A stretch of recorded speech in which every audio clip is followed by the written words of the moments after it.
Hi, my name is Zach Mazzaros. I'm a lock and dam equipment mechanic for Melvin Price Locks and Dams and the U.S. Army Corps of Engineers.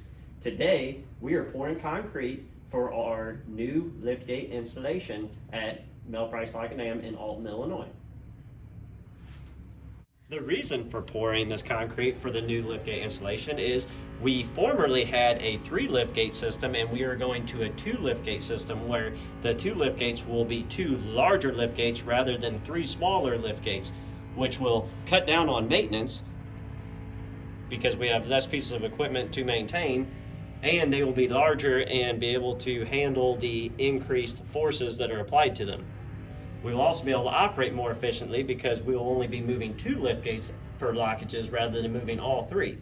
So right here we're pouring the new concrete for the lift gates, and you can see it's in the middle of the river, and the way that we were able to do this is we set bulkheads above and below the section that we're working on, and then we set dewatering pumps in there to pump the water down that allows us to essentially reach the bottom of the lock chamber and pour the concrete in the base.